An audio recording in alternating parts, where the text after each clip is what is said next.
Hello दोस्तों, मेरा नाम है रोशन और आप देख रहे हैं मेरा channel the script writer.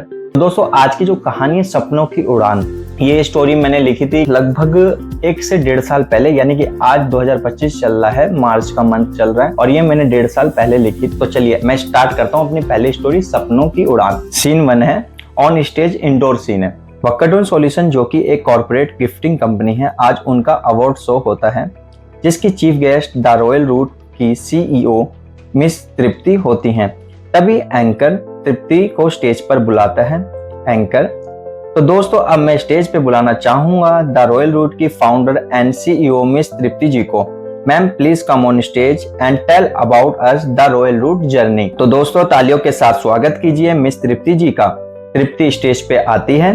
Tripti, hello everyone, thanks for inviting me here. मैं कहां से शुरुआत करूं मुझे समझ नहीं आ रहा, पर मैं सभी से कहना चाहूंगी कि उस सामने रखी चेयर से इस जगह तक पहुंचने में मुझे 12 साल लग गए। मैंने किसी मूवी में सुना था कि सफलता वक्त मांगती है, शायद इसीलिए द रॉयल रूट को इतना समय लग गया आप लोगों का भरोसा जीतने में। पर वो लोग जरूर ध्यान दें जो मेहनत नहीं करना चाहते पर अपने बिजनेस को शॉर्टकट्स के रास्ते ऊपर लाना चाहते हैं। मुझे ये बात बताते हुए खुशी हो रही है कि द रॉयल रूट ने कोई शॉर्टकट नहीं अपनाया, सिर्फ मेहनत को अपनी सीढ़ियां बनाकर आप लोगों के बीच पहचान बनाई है। इसकी शुरुआत की कहानी भी बहुत अलग है। तृप्ति ये बोल ही रही होती है कि सीन फ्लैशबैक में चला जाता है। अब क्या है, द वक्कटून सॉल्यूशन जो कि एक कॉर्पोरेट गिफ्टिंग कंपनी है, इसके जो मैनेजर हैं वो तृप्ति के फ्रेंड है। यानी कि जब इन्होंने दोनों ने स्टार्टअप की दुनिया में स्टार्टअप शुरू किया था तो क्या नाम है, ये दोनों ही बिगनर्स थे। आज इन दोनों की कंपनी टॉप लेवल की कंपनी है, इंडिया में बहुत अच्छी ग्रोथ के साथ ये आगे बढ़ रहे हैं। तो जो वक्कटून सॉल्यूशन का अवार्ड शो चल रहा होता है कि अपने क्या नाम है एम्प्लॉइज को वो प्रमोट कर रहे होते हैं, तो उसमें जो सीईओ है द रॉयल रूट की तृप्ति को बुलाया जाता है एज अ चीफ गेस्ट। वो अपनी जर्नी के बारे में बता रही होती है कि द रॉयल रूट को भी मतलब कैसे समय लग गया, कैसे कैसे उन्होंने मेहनत करी, मतलब आगे की एम्प्लॉय भी जो हैं और एम्प्लॉयों के अंदर भी जिनको अपने ही स्टार्टअप शुरू करने का मन करता है और नहीं कर पाते किसी रीजन से, तो वो क्या नाम है मोटिवेट हो। तो एक तृप्ति जो है मोटिवेशनल स्पीच दे रही है, तो वो हम स्टोरी में सुनेंगे। तो हमने अभी फ्लैशबैक डाला कि तृप्ति स्पीच देते देते फ्लैशबैक में आई है। सीन 2, रोशन होम जो कि वक्कटून सॉल्यूशन का सीईओ है, मालिक है। ठीक है, रोशन अपने जूते पहन ही रहा होता है कि गेट की बेल बजती है। बार बार बेल बजने के कारण रोशन गुस्सा होता है और गुस्से से गेट खोलता है। बेल ट्रिंग ट्रिंग ट्रिंग ट्रिंग। रोशन, अरे आ रहा हूं भाई। रोशन जैसे ही गेट खोलता है तो बाहर तृप्ति होती है। वो तृप्ति को देखकर सरप्राइज हो जाता है और अंदर आने को कहता है। रोशन, ओह हाय तृप्ति, प्लीज कम इनसाइड। तृप्ति मायूस होते हुए अंदर आती है और पीछे रखे सोफे पर बैठ जाती है। तभी रोशन पूछता है, रोशन इतनी सुबह कैसे आना हुआ तृप्ति, सब ठीक तो है? तृप्ति, मेरी लाइफ में कुछ ठीक नहीं चल रहा रोशन, मेरी जॉब भी चली गई। रोशन, यहाँ आकर तुमने बहुत अच्छा किया। अच्छा ये लो, पहले तुम पानी पियो और मन को शांत करो। तृप्ति पानी पी लेती है। तभी रोशन कहता है, तृप्ति तुम अपने आप को डिमोटिवेट मत करो, मेरी मानो तो तुम कोई स्टार्टअप शुरू करो जो लोगों के लिए हेल्पफुल हो। कब तक जॉब करोगी?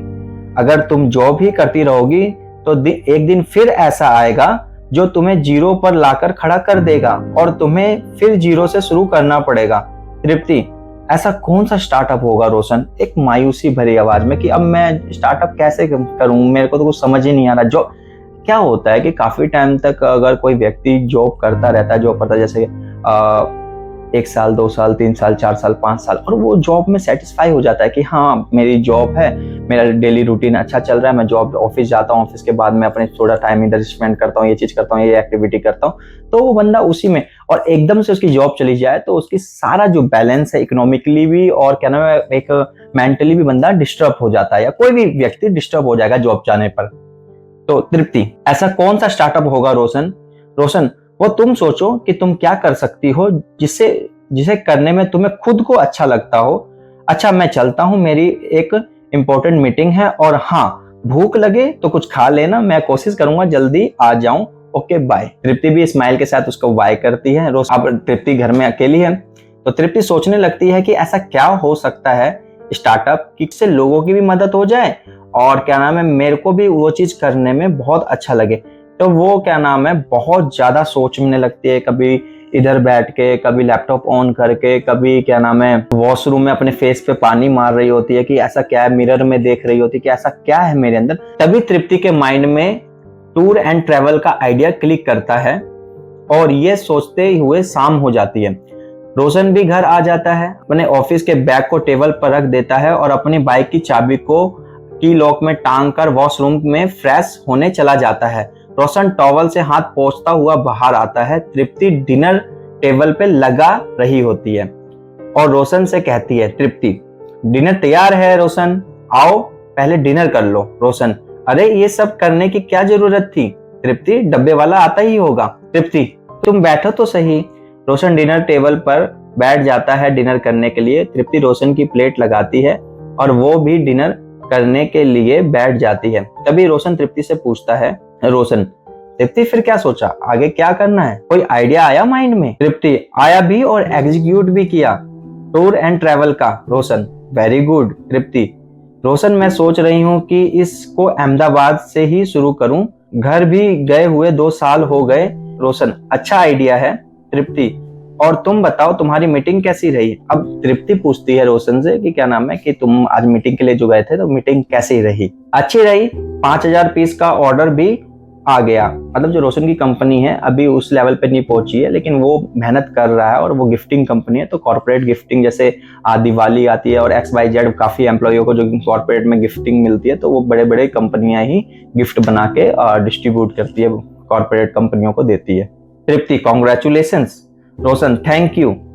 अब सीन 3 है अवार्ड शो इंडोर। मतलब अब वापस फ्लैशबैक क्या नाम मैंने यहाँ पे रखा है कि वापस स्टेज पे जब तृप्ति स्पीच दे रही है वक्रतुंड सॉल्यूशन के अवार्ड शो में एम्प्लॉइयों को क्या नाम है, तो वहां पे फिर फ्लैशबैक होता है। अब जो प्रेजेंट में मोटिवेशनल स्पीच दे रही है तृप्ति, हमें उन लोगों को कभी नहीं भूलना चाहिए जो हमारे सपने देखने से पहले ही उसके पूरा करने के लिए हमेशा हमारे साथ खड़े रहते हैं। ये एक मैंने स्टोरी में डायलॉग और थोड़ा इमोशनली टच डाला है। जैसे कि होता है ना कि क्या नाम है, काफी हमारे फ्रेंड ऐसे भी होते हैं कि हम कोशिश करते हैं कि यार उनको ये बोलें कि भाई मैं ना ये करना चाहता हूँ, ये इस तरीके से होगा, ये इस तरीके से होगा, और क्या नाम है बोलते हैं भाई तू करना, मैं तेरे साथ खड़ा हूँ। अब आपने अपने आप में भी उसको क्या नाम है सॉल्व नहीं किया कि आप प्रॉपर तरीके से क्या करना चाहते हैं और किस तरीके से करेंगे, आप भी सॉल्व नहीं कर, लेकिन आपने अपने दोस्त को हिंट दे दिया कि हाँ ये ऐसे ऐसे तरीके से करूंगा और ये ऐसे होगा, और फ्रेंड आपका बिना सोचे समझे, बिना कुछ ध्यान दे, आपके ट्रस्ट पे, मतलब आपको आपके ऊपर भरोसा करके वो उस चीज के लिए हाँ कर देता है कि हाँ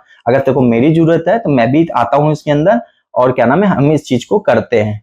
तो देखते वैसे ही क्या नाम है यहाँ पे मैंने थोड़ा सा इमोशनली टच डाला था स्क्रिप्ट में कि मोटिवेशनल के साथ मोटिवेशनल और सामने मतलब थोड़ा सा एम्प्लॉइयों को भी लगे। मुझे याद है वो दिन जब मैं बैंकों के चक्कर काट रही थी अपने स्टार्टअप के लिए और कोई भी मेरे आइडिया पर फाइनेंस नहीं करना चाह रहा था और मेरे फाइनेंशियल कंडीशन भी अच्छी नहीं थी। यानी कि जो तृप्ति क्या नाम है अपने टूर एंड ट्रैवल के लिए क्या नाम बड़े बड़े बैंकों से लोन, हर कंपनी स्टार्टअप क्या नाम है छोटे मोटे लोन फाइनेंशियल प्रॉब्लम से गुजर के ही बनता है। हर क्या नाम है स्टार्टअप में पैसा लगता है। स्टार्टअप कोई भी ऐसा स्टार्टअप नहीं है जिसको डे 1 से और जब भी क्या नाम है वो बिजनेस आज इतना बड़ा डेवलप हुआ है कि पैसा ना लगा हो। हर स्टार्टअप में पैसा लगता है। तो अब ये तृप्ति बोलती है कि मुझे याद है वो दिन जब मैं बैंकों के चक्कर काट रही थी अपने स्टार्टअप के लिए और कोई भी मेरे आइडिया को फाइनेंस नहीं करना चाह रहा था और मेरी फाइनेंशियल कंडीशन भी अच्छी नहीं थी। ये तृप्ति बोलती है। तो जैसे ही बोलती है ना सीन वापस फ्लैशबैक में यानी पास्ट में चला जाता है कि कैसे फिर रोशन ने उसकी हेल्प करी और किस तरीके से उसको क्या नाम है उसने कैसे सपोर्ट किया। Scene 4 in night outdoor scene. Tripti अपने गार्डन में टहलती हुई कल की मीटिंग जो कि एक क्रूज कंपनी के साथ होने वाली है उसके बारे में सोच रही होती है और तभी रोशन को फोन करती है क्योंकि वो ही है जो उसके सपोर्ट में हमेशा खड़ा रहता है। फोन ट्रिंग ट्रिंग ट्रिंग ट्रिंग। इधर रोशन बहुत जरूरी काम कर रहा होता है पर फिर भी तृप्ति का फोन उठाता है। रोशन, हाँ तृप्ति बोलो। तृप्ति, मैंने तुम्हें डिस्टर्ब तो नहीं किया? रोशन, अरे नहीं नहीं बोलो। तृप्ति, रोशन मेरे आइडिया पर कोई भरोसा नहीं कर रहा है और कल मेरी एक क्रूज कंपनी के साथ मीटिंग है। ये मेरी फर्स्ट डील है। Roshan, I am feeling very nervous. Roshan, don't worry, तू लोड मत ले, सब अच्छा होगा। तृप्ति, रोशन कल की मीटिंग के लिए तुम आ सकते हो क्या? रोशन अब थोड़ा सोचते हुए कि यार अहमदाबाद कितना दूर है और मैं तो गुड़गांव में रह रहा हूँ, तो मैं अहमदाबाद कैसे? फिर भी एक फ्रेंड होता है ना, जो सच्चा फ्रेंड होता है, वो कहीं पे भी किसी भी समय आपकी मदद करने आ सकता है। थोड़ा सोचते हुए रोशन, कल मीटिंग कितने बजे की है? तृप्ति, 10 बजे। रोशन, तू मुझे लोकेशन व्हाट्सएप कर दो, मैं वहीं मिलता हूँ। Scene 5, cruise corporate office indoor scene. इधर तृप्ति वेटिंग रूम में बैठी होती है और बार बार अपनी घड़ी को देख रही होती है। तभी रोशन वहां आ जाता है और तृप्ति से पूछता है, Roshan sorry being for late, meeting start हो गई क्या? तृप्ति, नहीं बस होने ही वाली है। तभी वहां क्रूज कंपनी का मैनेजर यस आता है। अब जो क्रूज कंपनी से मीटिंग करने गए हैं तो वहां पे उसका ऑनर अपने कैबिन में आता है और क्या नाम है, ऑलरेडी कैबिन में बैठे हुए हैं और अपनी चेयर पर बैठता है। यस के सामने टेबल पर द रॉयल रूट की फाइल रखी होती है। अब यस अपने सामने टेबल पे देखता है तो तृप्ति की जो कंपनी है उसकी क्या नाम है, फाइल रखी हुई है, द रॉयल रूट की रखी होती है।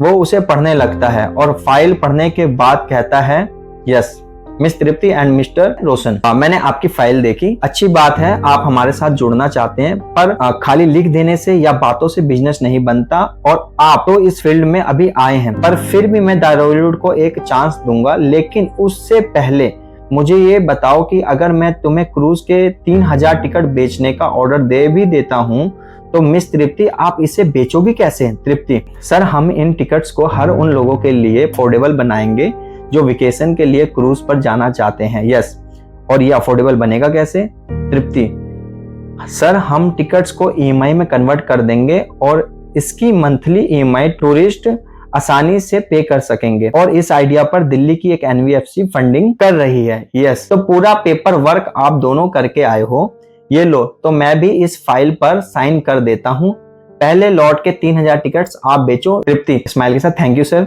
सीन प्रेजेंट में आता है और तृप्ति बोलती है, तृप्ति, वो पहली डील ने द रॉयल रूट को पहचान दी जो मुझे हमेशा याद रहेगी। देखो, पहली और लाइफ में जो आखिरी डील होती है वही इंसान को याद रख। जैसे आज मेरी ये वीडियो फर्स्ट वीडियो है स्टोरी टेलिंग पे और ये मैंने स्क्रिप्ट लिखी थी लगभग 1.5 साल पहले। यहाँ पे आपको ऐसा लग रहा होगा कि कहानी बस इतनी थी, बस खत्म हो गई। ऐसा नहीं है, खत्म नहीं हुई, हर किसी की जर्नी चलती रहती है। बड़ी बड़ी कंपनियां जो आज अपनी मोटिवेशनल स्पीच देती हैं या कुछ भी चल रहे हो, चलिए ये एक मैं इस कहानी के माध्यम से बताना चाहता था कि एक व्यक्ति यानी एक लड़की या एक लड़का जो क्या नाम है प्राइवेट सेक्टर में कंपनी में काम कर रहे थे, किसी अपनी कंपनी को अपना पूरा 100% दे रहे थे, किसी कारण उनकी जॉब चली गई तो एक फ्रेंड के कहने पर उन्होंने बोला कि तुम क्या नाम है कब तक जॉब करती रहोगे और एक दिन फिर पैसा ही आएगा, फिर जॉब छोड़ के बैठ जाओगे, लाइफ ऐसे चलती रहेगी।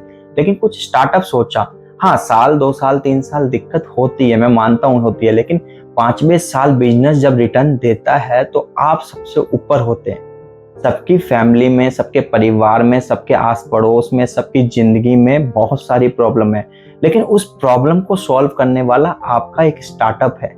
आप क्या बहुत अच्छा कर सकते हैं जिसमें आपको खुशी मिलती है, बहुत अच्छा लगता है, जो आप अच्छे से कर सकते हैं, तो वो मैं कहूंगा कि आपको करना चाहिए। ये तो मेरी फर्स्ट स्टोरी थी और पहली वीडियो है, इसलिए मैंने छोटी सी स्टोरी चूज करी कि मैं आपके सामने अपनी ज्यादा से ज्यादा बात रख सकूं और आपको रियल लाइफ और प्लस रियल स्टोरी कैसी होती है ये मैं आपको बता सकूं।